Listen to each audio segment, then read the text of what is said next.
I am interviewing my mom.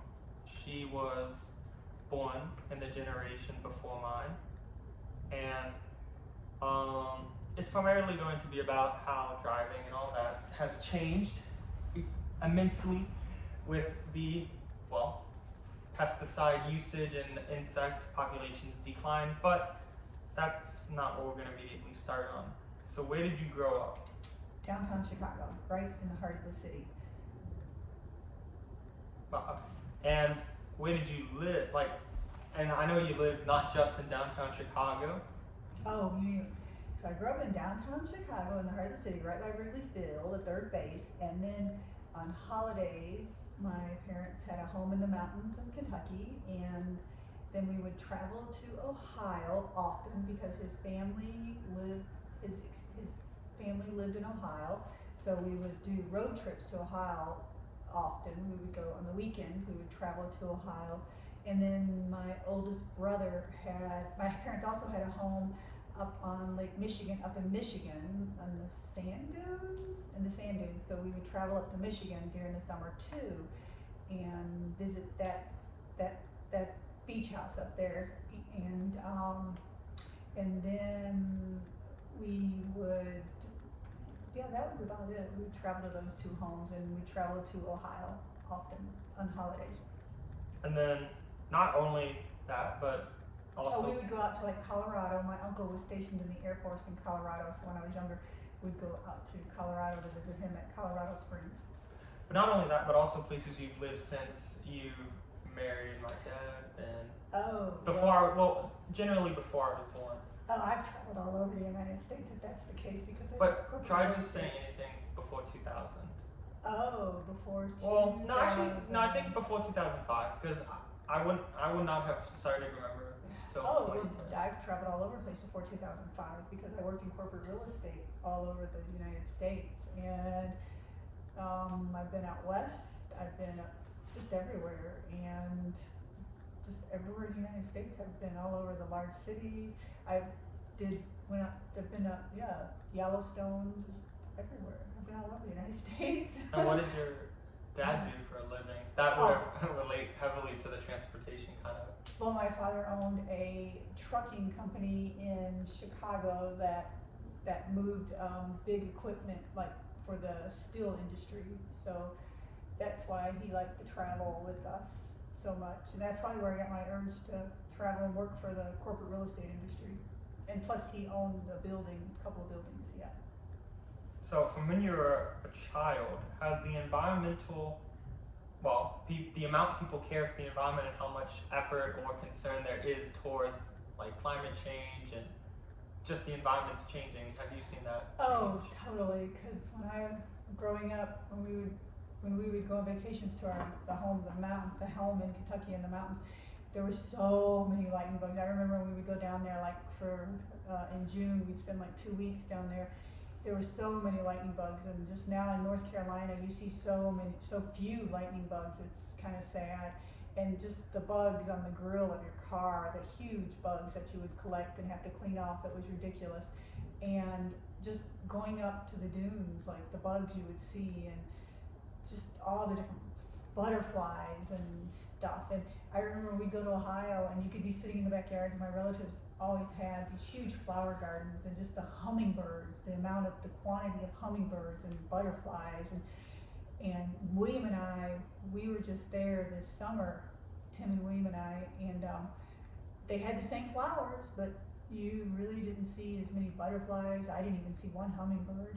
And you can just tell, like, today we can take a road trip and our car doesn't have half as many bugs on it. I mean, the population of the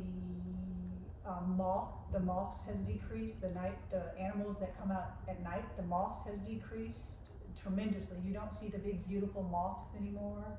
Especially, I can tell from our backyard that we don't have the moth population that we used to have, and the migration that I saw of the birds when we lived in Sicily we moved to Sicily in 2000, the huge population of the birds that you used to have, you don't have those anymore.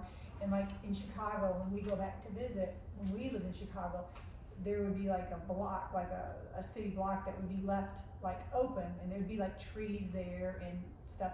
You don't see that anymore. They have changed all of those into condos, so there's less green space in cities now because they're putting condos and townhouses anywhere and everywhere they can put them due to overpopulation of just urban areas.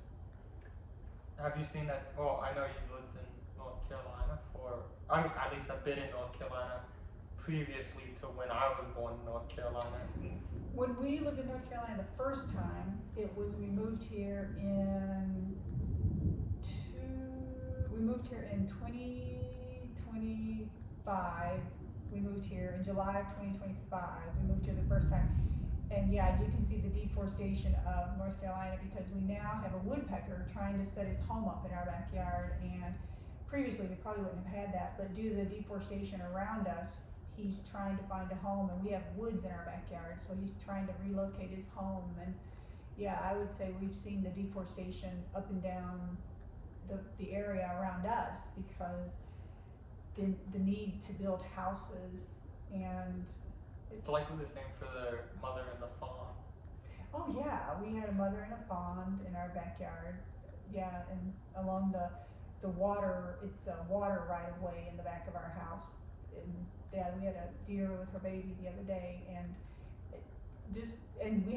we picked up where they were building like a subdivision. We found a turtle that had to be at least I'd say at least 100 years old. He was huge, and we took him down to the lake. What's the nuclear plant? Jordan Lake? Jordan Lake. We took him down to Jordan Lake, and we put him back because he was in the bank parking lot, and he was huge. And he just come wandering out of the construction site, so we put him in the back of our car, and I wish we would have taken pictures of him. He was huge, so just to send him into that website that you guys showed us.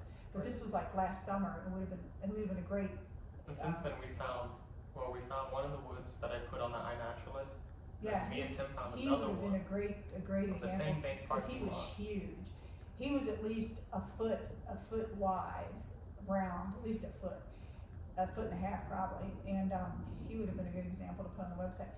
But yeah, with the deforestation, the animals being displaced, and we're seeing more and more. This is really sad.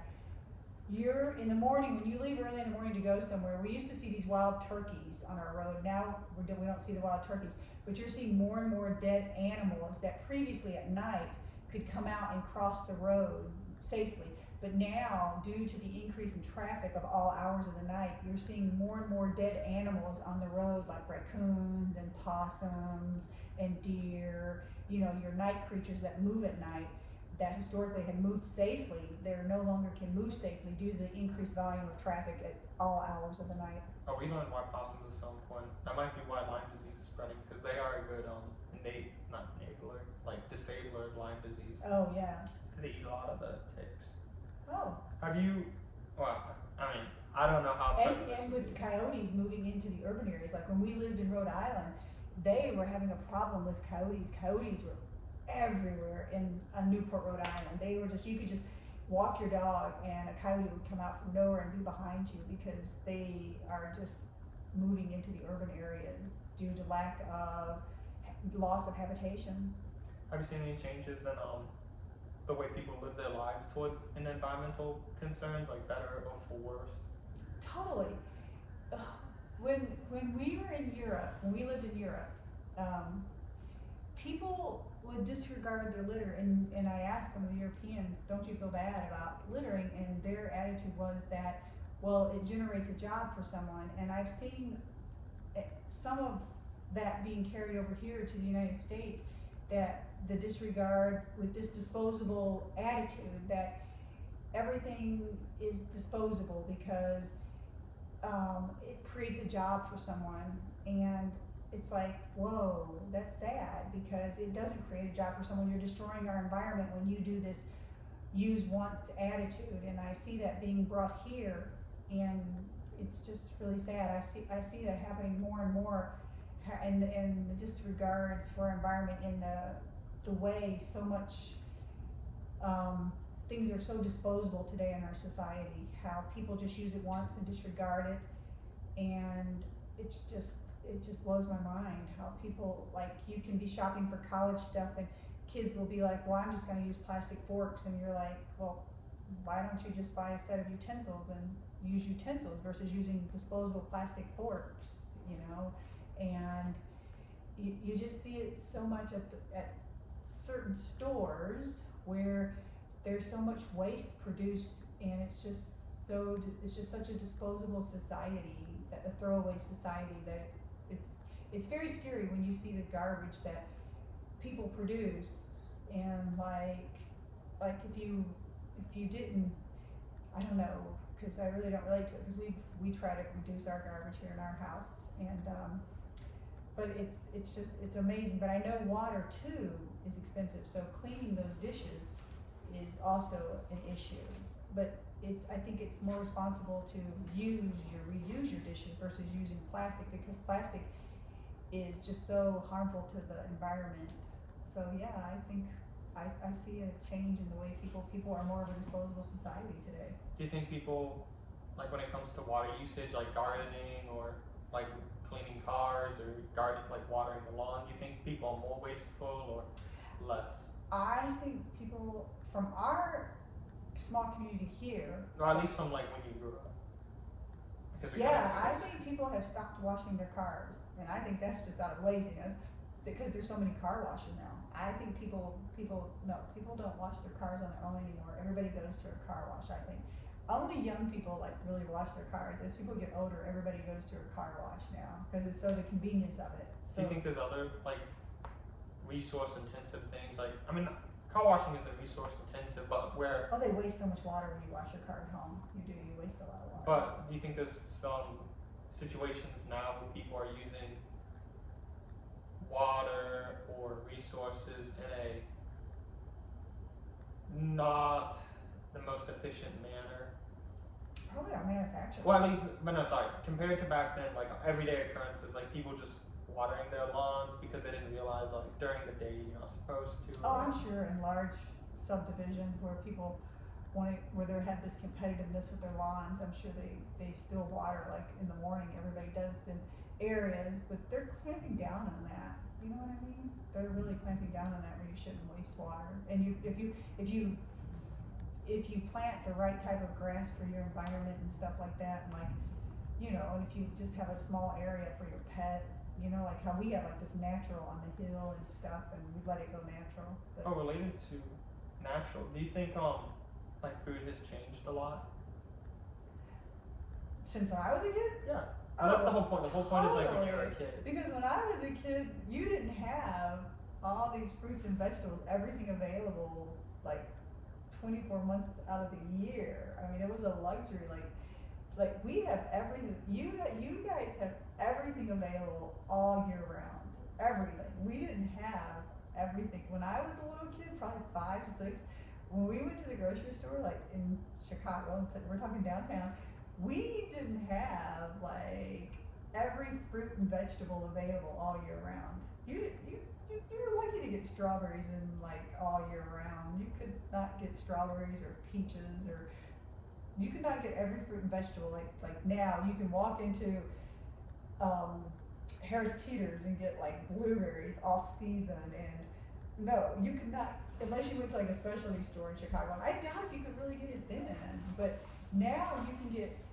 It amazes me that you can get everything all year round. Do you know what I'm saying? Like back then we had to buy it frozen or canned, but now it just, think of the waste of getting everything now all year round. The carbon footprint of being able to buy every fruit and vegetable all year round. Think of the deforestation it's causing in certain countries, and the carbon footprint. So you want to talk about waste? But yeah, so like if you only lived like on eating things that are fresh and available, it would curb a lot of people's appetites. But Do you think, like, because you know about how much of a carbon footprint dietary like choices make, has that affected your decision making in the supermarket or anything like that? Yeah, I won't buy fresh peas when they're not in season, because they don't taste right if they're not in season. Why would you buy fresh peas like in December when you know they're not in season because you know they're being grown somewhere and they're either greenhouse or they're being forced to be grown. But or tomatoes, why would you buy tomatoes like in December that they say they're on the vine because you know they're being grown in a greenhouse or they're being grown in some country and they're having to be flown here. But you know, like look at bananas. They're always available, but they're being flown here. And it's like a number one seller at Walmart, bananas are. But look at them. They're being grown in another country, they're having to be flown here, they're being picked before they're ripe, they're having gases pumped on them, and then they're being brought here, and it's a number one seller, it's amazing. But, yeah, the carbon footprint of items and where it's manufactured is a big factor in my decision of purchasing things.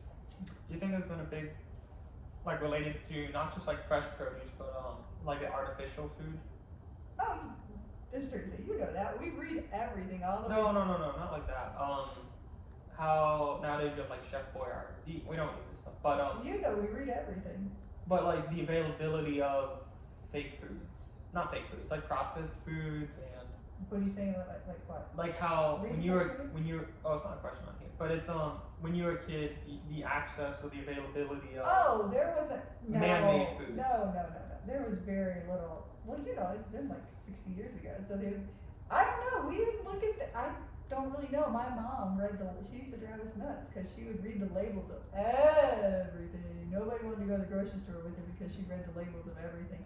And so the processed foods, and we never had really much of that in our house, so I would say, and growing up, as a young adult, I never really ate any of that stuff either. And so I would say it's probably has changed. Think of the development. It's how it's developed over the years, and people's tastes have changed. They want more quicker food in the microwave and all of that. So I would say the processed foods have probably gotten worse. Do you think that's all? Was fast food and all that stuff is available at all? No, I don't. Was it available at all that much? Well, I mean, Of course, we had all the mom and pop shops in Chicago, the little restaurants and all the little. Well, I would have meant no. I mean, like, because obviously if you're on the road, and so Oh, you mean like when you're traveling like that on the road? or maybe not. Oh no, not on the highways. We didn't really stop at Like that many McDonald's, places. Wendy's, all those types. Oh. Were they in the same? When I was supply? young, no. Those places weren't there. They weren't on the highways like they are today. Oh no, because our drives were only about 5, maybe the longest drive was probably like 5 hours. Because you'd fly if it was any further. But no, I don't remember. Like we would never stop at like a McDonald's or anything like that. You know what I mean? There was never anything like that. No, there was not like today, like the way there's McDonald's everywhere on the expressway and whatever Chick-fil-A. No, there was none of those like that when I was a kid on the way. There might be. I don't ever remember like when I was a little kid. No, I don't ever remember like a McDonald's here and there. Maybe I was just oblivious, but I don't ever remember like seeing a little McDonald's or something. Oh, I guess it was probably. I guess you're not. Maybe you're not applicable. Kind of like what they were hoping to ask the question, because like Chicago wasn't a developed city at the time; it wasn't rural. But I mean, it's like how did you get food? But I mean, you would have just gotten it from the supermarket. Probably not like farmers markets in the same sense. Of They like had farmers markets. They had like these little places, like little. bodegas. They had these places. No, they had like the Whole House. These Whole House places would have like a farmers market every now and then. Like in our neighborhood, there was a Whole House, and they would have a farmers market every now and then. They would. I don't know where the stuff would come from, but they'd have a farmers market every now and then. And then in the neighborhoods. The neighborhoods would also hold farmers markets every now and then. Like neighborhoods would. Yeah. Yeah, it was neat. They'd hold like farmers markets. Yeah, Is there like have you noticed a difference in, because like one major one that's commonly said is how chickens over the years have gotten much larger, poultry chickens? Or is that just something you I wouldn't know anything about that. You know what I mean? I wouldn't know. or the visuals of like fruits and vegetables? Oh yeah, fruits and vegetables have gotten larger. Bananas have gotten larger. Holy Toledo, bananas have gotten larger. And peaches have gotten, no, the peaches were pretty large. Well, peaches were pretty much, like I said, grown in the United States, but now everything is international. I mean, it's just unbelievable. What else? Strawberries have gotten larger. Yeah, strawberries have gotten larger. Well, everything's controlled by Monsanto. All the seeds and all of that. There's also kind of, I mean, obviously, things are available all year. They weren't as well back then. But No. I mean, maybe it's tougher. But do you remember anything about the taste of them? Watermelons all had seeds, it seemed like. Well, there's still some now, but I do. Or they are seedless. Yeah, but back then I think all the watermelons had seeds. I don't think I had a seedless watermelon until I was like in my teens. Yeah, or something like that. I wonder when seedless watermelons came around. But I never had a seedless watermelon until I was in my teens. So, the taste? I'm trying to think. The taste. Seems like the peaches were juicier. The peaches were really like they'd run down your arm. But it could have just been because I was a kid. Do you know what I'm saying? I mean, Think about it. You're a little kid. You're eating a peach. It seems like it used to run down my arm and drip off my elbow. I remember. have there been major changes in the way like food is like preserved and prepared? Oh, okay, from what I'm observing, this is my observation. You see less food in cans and more food in plastic. Do you know what I'm saying? Like the Del Monte little things, I think they used to come in little cans and you pull it off. Now they're in plastic containers with the little things. But I imagine yours would be a little different because your experience would be closer to what our experience is today, just because of you growing up in an urban center. Yeah, exactly. Which I imagine what the real question, the question, it would be better if it was like asking someone like who grew up in a rural country kind of Yeah. like country, like the country in a way. They really do canned stuff. But Like somebody's canning it, you know. or I mean, has like how people eat food, has it changed at all? How people eat food? Yeah, kind of like when we were at your aunt's house and she like made the biscuits and stuff. Oh yeah, she's making the biscuits. Like how people eat food? What do you mean? Like what they eat? Mm-hmm. Has it changed in what they eat? I don't know, we eat pretty much like what I ate as a child, like fresh vegetables, fresh fruits every night and stuff like that. I would say due to the work habits, both parents working now and the schedules and, you know, and, well see, we lived in the city, so everything was surrounded around the neighborhood and stuff yeah, I would say definitely now schedules are so, people pack their schedules so tight now that I think a lot of people eat a lot of food that's prepared now. But where we are still a single working family that I do all the cooking and everything, so we still eat pretty traditional. So, but I think a lot of families don't have that luxury. They have to eat a lot of food that's prepared. Do you know what I mean? Mm-hmm. I don't know. So you think you think social changes have made a big impact on the food? I do. I think social changes have made a big impact and they've made it socially acceptable and I don't think there's anything wrong with it because there's a lot of good prepared food out there for families.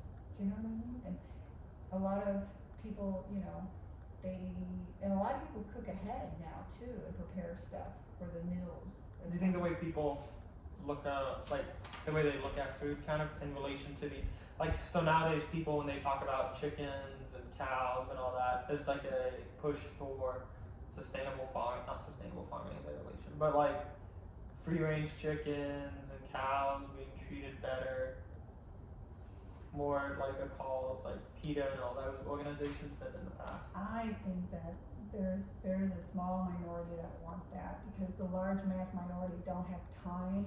They care about that. The large minority care about that, but they really don't have time to deal with that because they're so busy. Do you know what I'm saying? They want that, but they don't have time to deal with that because if you have a family and you gotta realize that the middle class family, they're just trying to get meals on the table.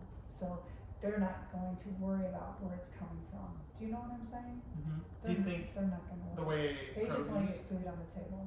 do you think the way produce is collected and has changed since when you were a kid? The way produce is collected. Like the way produce is, because I know it's like you made it like clear the globalization and all that, like how it's like here all year. But do you think You mean with it flying it here, the carbon footprint? maybe not that, but oh yeah, like it's more sustainable or I don't really know. They do make it last longer on the shelves now. It seems to last longer when it's on the shelves. So I don't know how they do that.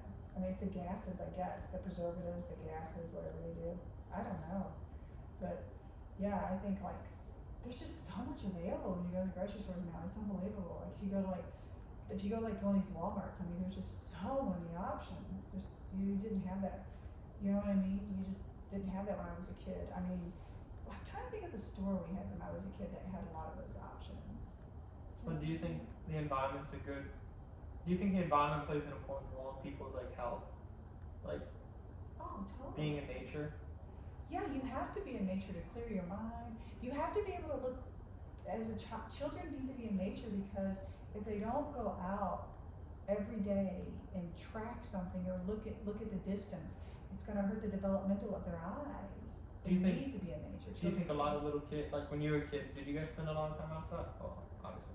Yeah, every day. We had to walk to school. We didn't ride a bus. We had to walk. You had to get out and walk. They never canceled school. Snow could be 3 feet deep and you'd still have to walk to school. There was no canceling school. So every day you'd walk to school and every day you had recess and every day you had to walk home. And then like I said, I went to high school, to a private high school in Lexington, Kentucky. So we were out every day. We played every sport, tennis, baseball, you name it. We were out every day playing a sport, and golf, you name it. We played sports, and yeah, sports is very important to kids, and getting out every day for that made you guys get out every day. So yeah, so doing a sport or just getting out every day is important for kids. Do you think like how people are far more sedentary, both adults and kids nowadays, is like negatively impacted health? Like how like obesity rates have increased and childhood obesity rates have increased.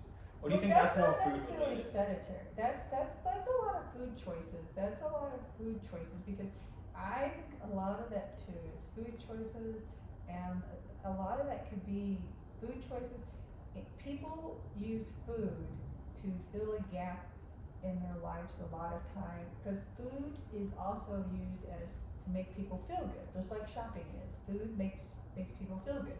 So everybody has to have a vice. So some people use food as their vice to make them feel good, and people have to, when they're sitting around and they're bored and they feel like, oh, this tastes good, it makes me feel good because it releases endorphins. So that's what they do versus getting out and going for a walk or reading a book because it's easier. It's something to do that's simple and easy. They can reach for this and it makes them feel good real quick. It's a quick fix and it makes them feel good. But I think that's part of the obesity factor, and I think that's part of the obesity factor is food, and I think that people just don't want to put the effort in getting outdoors. Do you think nowadays, or when you were a kid, people were more educated on how greenery and the environment, like being in nature, was beneficial for your health, or do you think it's just like a natural thing? No, I don't think they were more educated. I just think it was. Or do you think like people nowadays know that? I think people know more now. People are more exposed to it through the internet, the television. There's more. But they just don't. Yeah, they choose not to acknowledge it. Yeah, think about it.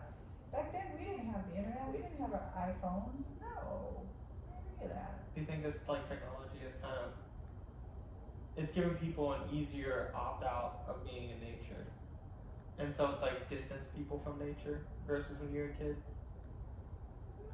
Or do you think people now have a more, like back then, do you think there was more of a mindset of like man on top, kind of like conquer the earth, versus nowadays where it's like people have that mindset, but now it's trying to be more like conservation-y? I don't understand. Say it again. So like when you were a kid, did it feel like there was more of the mindset that humans had, like humans were the apex and Right. do whatever they want, and then now it's like the opinion that more caring about the earth and stuff like that is more important? Or do you think it's the same way? I think people care about the earth. I think you have a lot of people that care about the earth, but that doesn't mean they can't get out and do stuff. Do you understand what I'm saying? They can't get out and be in the environment. I mean, they should still get out and be in the environment and take a walk every now and then and stuff like that. People just choose not to. You have to understand, like, where people live, it's not conducive for them to get out and walk, and it's dangerous, or it's just like they just don't want to do it. People just choose not to. They know it's not good for their health, and they just don't do it. I mean, it's just simple as that. Or people have to drive to get out and walk, or they just choose not to do it. But people's personal, well, this is kind of related to the like nature, but do you think people had as many like gardens and stuff when they were kids? Like when you were a kid, were there like as many houses? Like nowadays it seems pretty synonymous. Once someone buys a house, they start making a garden and plants and all that. Oh, I think that's just the exposure you're in, Liam. That's just your exposure. People don't do that. People don't have time. People don't want to deal with that. Do you think they didn't do it? Do you That's think just that's just the people you're exposed to. do you think they did it less back then? I do, because, well, you went through periods of that. But I think that only people that really farmed were in the country. I don't think people in urban areas farmed because they had the convenience of the grocery stores and stuff. They didn't do these little patch gardens. I think Do you think they did it more as a necessity back then than just out of a convenience? necessity. But the people didn't do these little patch gardens. No, this is just a little trend right now. These little patch gardens and stuff.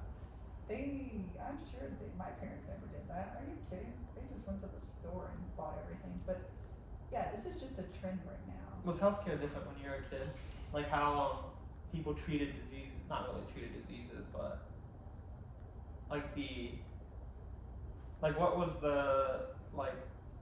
major diseases being faced and concerns? I don't know. I mean, my parents took us to the doctor for everything. We had a family physician, which was pretty funny. Like if he wasn't at his office, we would literally go to his house, which was pretty funny.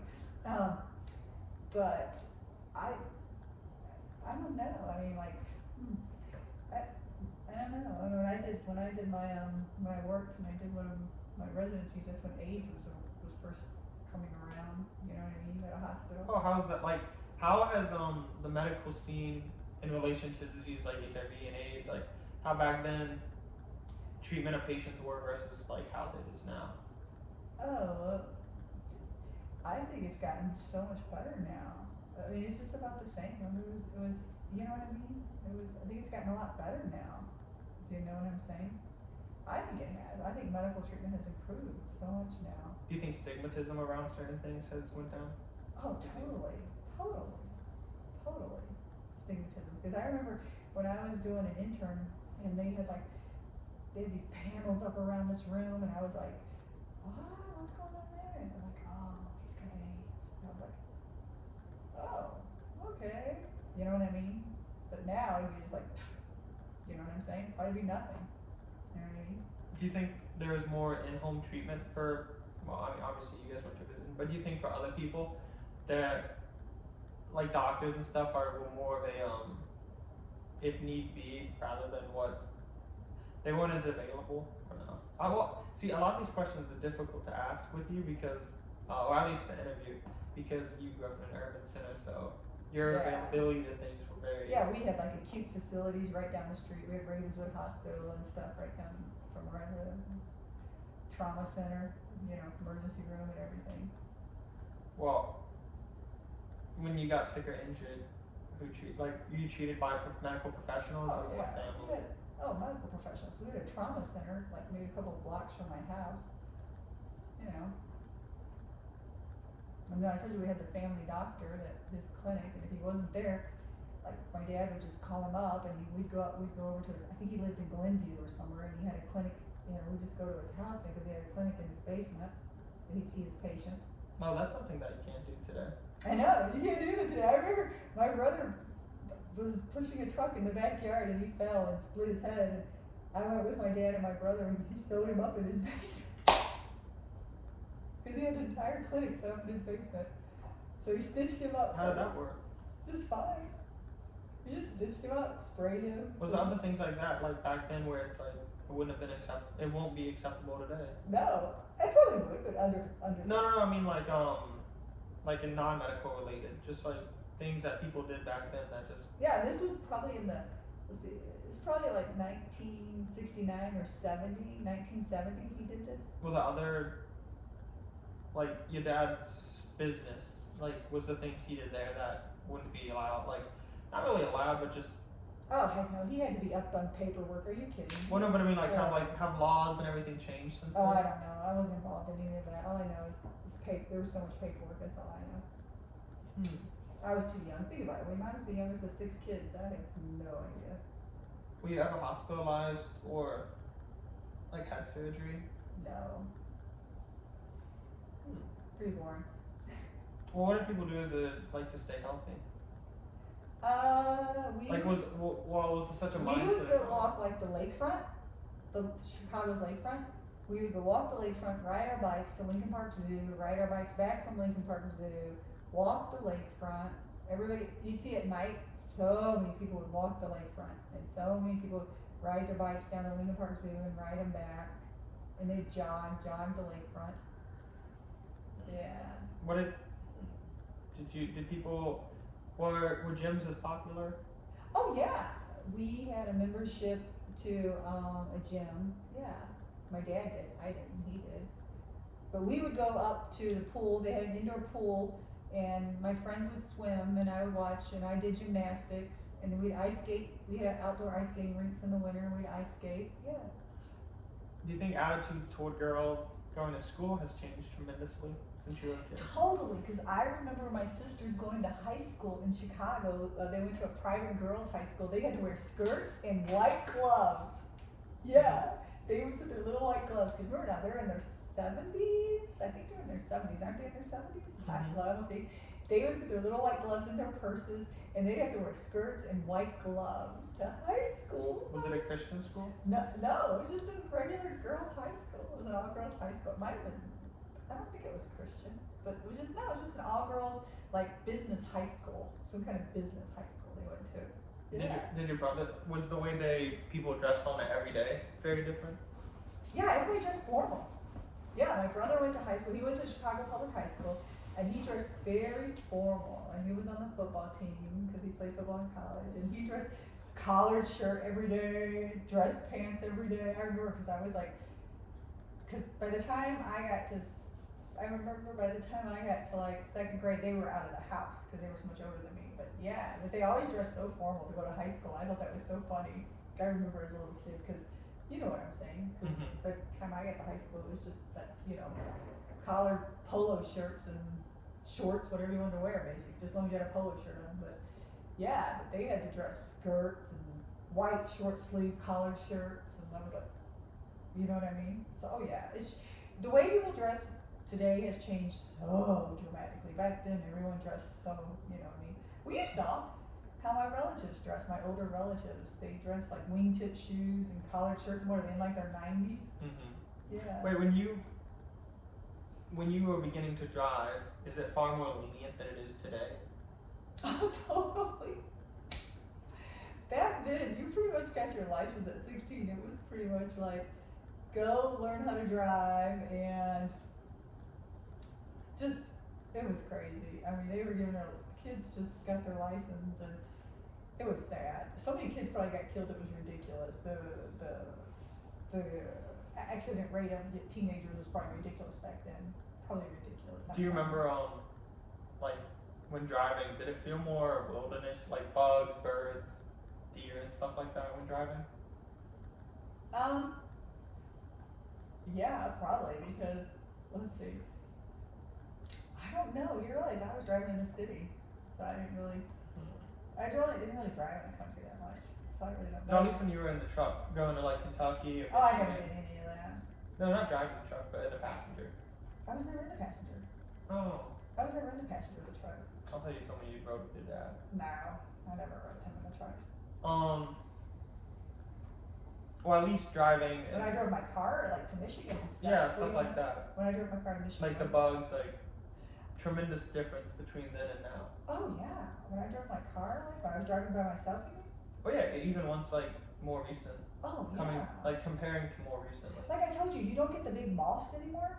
You don't get the big moths. You don't get half as many bugs as you used to get. My grill would be covered with bugs. If we I do drove at remember night. that. I do remember that as well. Yeah, when Even- we drove at night, the grill would be covered with bugs if we drove it through the night. Mhm. Now, you don't get half as many bugs. Remember, we'd get the big pretty moths. Was it we'd even get, more than like when I would like since I've seen it. When I was Yes, younger. yes, you have to pick them off. It was horrible.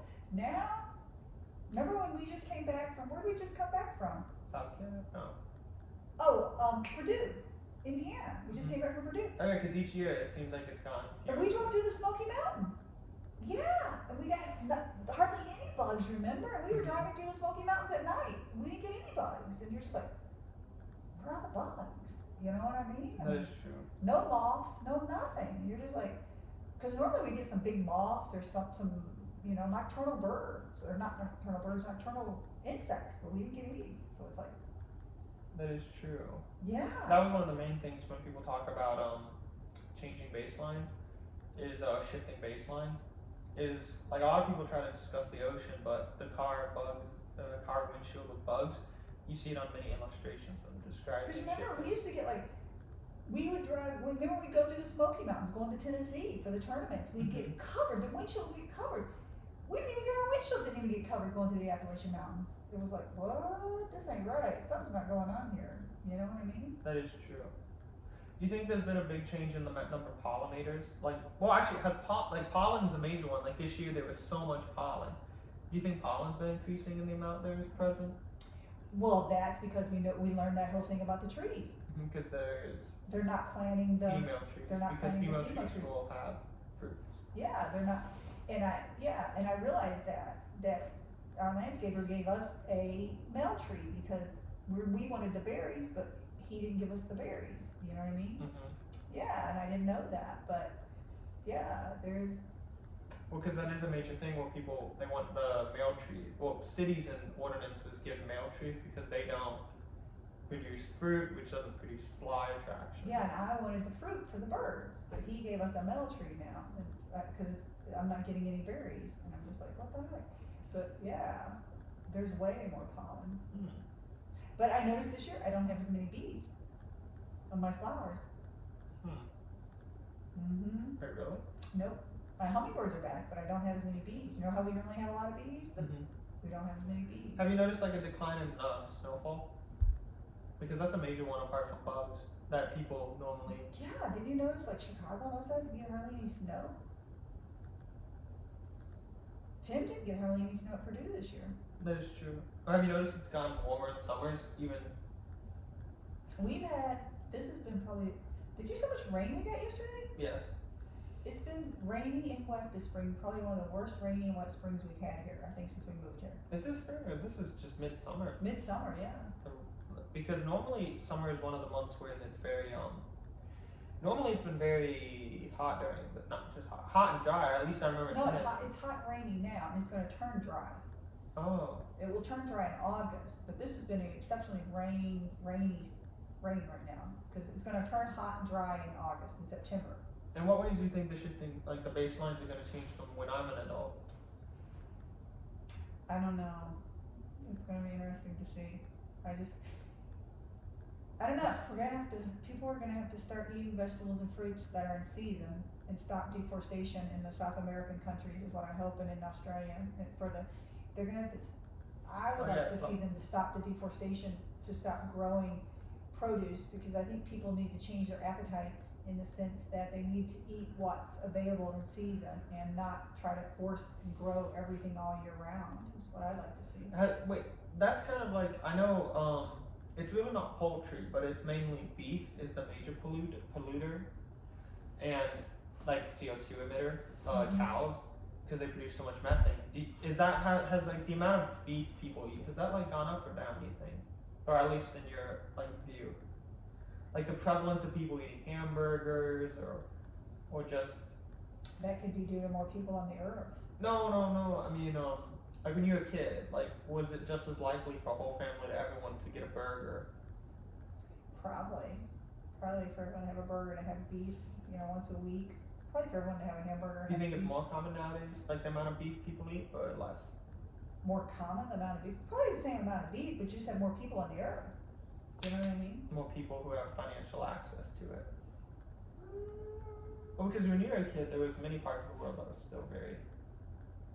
Because much of the world went through major economic growth in the Yeah. later half of the 20th. So yeah, you've got more people that have access to it, and you have more people on the earth that have access to Mhm. it. So that's the whole thing, you just have more people, you have more people on the earth that have access to it, so that's what it is, I mean, more people just eating it, cause there's more people on the earth, you You can't. think there's, apart from, you know, people eating what's like readily available to where they live and not just like wanting everything all the time, do you think there's any other way to try to counteract, I guess, like shifting? Cut back on consumerism in regards to eating processed foods like chips. Oh my gosh, like chips, soda, think about soda. When people buy these 12 packs of soda, think about it. It comes in cardboard and it comes in an aluminum can. There's 2 wrappers, Mm-hmm. right? And think about like when you buy, these people buying these little bitty individual servings for these soccer teams. You've got 12 bags of Doritos, so there's 12 little bags, and then they're in a plastic cardboard box. So look how much waste there is there. Do those kids really need those bags of Doritos on the soccer field? No. No, they don't need it. Maybe you should just get some Gatorade powder and put some Gatorade in their water and shake it up and say, here, give them something that's gonna give them real energy. And make sure it's sugar free, so you give them electrolytes and vitamin B12, and stop giving them all this. There's sections in Walmart of just snacks like that in those little bitty packs. I think we need to just outlaw all of that. We should just do away with all that and say, no, you have to eat like an apple and get some natural vitamins, and you need to like, Was that stuff as prevalent when you were a kid? heck no! You had to get an apple, or you get an orange, or you got an apple or an orange, and that was it. You didn't get that. I think I had a Dorito the first time when I was in high school. Yeah, my parents we didn't have that stuff. I remember the first time I had a Pringles, it was like, whoa, what is this? Oh, my parents, are you kidding? We didn't have that junk food. No, we never had that stuff. No, are you kidding? But no, none of that stuff was around. It's just that stuff is, convenience of stuff like that is getting outrageous. Like, we have stuff here in the United States, like this food flavoring stuff that we allow in the United States that other countries have outlawed because it causes seizures in kids. No, just other stuff. Oh, okay. The stuff they put on Slurpees and the stuff they put in ices. Oh, yeah, I know. Other countries have outlawed it because it's known to cause seizures in kids, but we still allow it. And I'm just like, why does the United States allow stuff like that when we know it's bad for people? You know what I mean? Like, it's just, so when you see all this waste of the packaging, knowing that kids, it's not helping them on the soccer field. It's not, and you look at the stuff that some people put in their lunches. You put in these kids' lunches, and so there's nothing we can do. It has no nutritional value, but I don't know. I guess it's because it's consumerism and like, you know what I mean. There's nothing you can do. It's just, and the waste it takes to make this stuff. You're just like, okay, you know what I mean? Mm-hmm. But it's what people want, so it's what people are gonna get, and you know what I'm saying? But if we could cut back on some of that, these individual single servings of items, that would be the biggest savings that we could do. And if you come to trying to save garbage and cut down on garbage, think of the parks. Go to the parks, look at the garbage cans around soccer games. I would imagine that, because they always seem stuff, especially like even at our tournaments when we were a kid or a track, you just have so much stuff littered everywhere. Yeah, and it's like, there's no nutritional value. Or at least at high school too, because they, for school lunches, whenever I would see Raphael's, it would just be single serve everything. It's just like, you don't need all of that. Well, and then when a lot of kids would go up asking for because kids would just want 2 pieces of pizza, they want anything else. But then the school would require them to take everything, and so kids would just, grab the little bags and chuck an apple down the hallway, an orange, and right. They should have a basket saying, put your fruit in here. We're going to donate it to the homeless shelter. Yeah. And take all the fruit and everything that's left over to a homeless shelter. Because it doesn't incentivize, and also normally the fruit that they gave students would just be unripe, or like it's the sentiment that every kid has to take it so they eat the food, but then the food isn't edible. Right. And like think of the carbon footprint it caused to get that fruit there. think Just of where for it it to, began. yeah. Think of where it began and then think of where it's at now. It probably went through, it probably touched at least 3 hands, cause it left the facility, was in a truck, went to the school, left that, got sorted again, and went to that high school.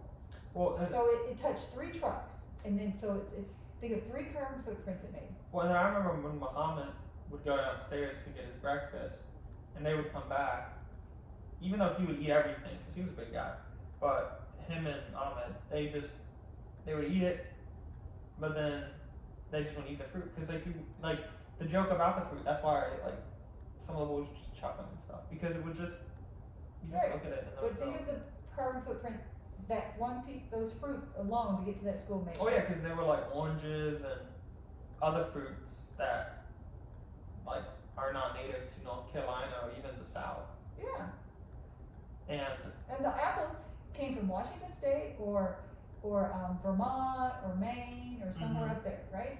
probably. Oh no, they might have came from the mountains and Or that. the mountains of North Carolina, But yeah. still, it's just But they still had to be trucked here. They had to be trucked to a distribution center. pesticide and all The that. distribution center had to sort them out to what school they were going to, Mm-hmm. and then the distribution center at the county had to send them to the school. Did you guys' school lunches when you were in high school, were they different? Or did you have school lunch at school? Oh yeah, we had school lunches. No, actually we didn't. We had school lunches, but they were cooked. They were fresh. Oh yeah, it was like a cafeteria. You went down a cafeteria line. They were always cooked. There was cooks there. They were always cooked. Yeah. But now in elementary school, those were pre-made lunches too. They had little foils over them and stuff. You know what I mean? Was there fruits or anything like that or no? There wasn't fruit. We didn't have fruit. Are you kidding? It was just Chicago. We didn't have fruit. Even at the magnet schools, it was at a magnet school. We didn't have fruit. We got like, I can't even remember that. They gave us the most unhealthy breakfast. I remember that. I never ate breakfast there, but they were the most every now and then my brother would want to go when they gave us those Suzy Q cakes. You know those like I don't know what they are. Those Suzy Q cakes. He loved those things. And something else they gave us he loved, but I can't remember. But yeah, I remember they gave us like Polish hot dogs sometimes. We'd get Polish hot dogs. It was some of the weirdest stuff. Yeah, in Chicago. It was so weird, but yeah, but it was funny. But I don't know if they were I don't know if they made them and heated them up. I'm sure they were made in a facility downtown Chicago and they distributed it out to the schools, you know what I mean? Yeah. Probably. I mean, that would be the most convenient. Yeah. But still, that would show that it came from a more local area, Yeah. rather than now where it came from a far distance. Yeah, I don't know how they do it, what they do now, but yeah. But they were in little metal trays, they had little metal lids on them, some of them. And you peel the little metal lid off and stuff. Yeah. Well, thank you for your time. Oh, you're welcome. Discussing the shifting baselines of, well, I guess life and environment.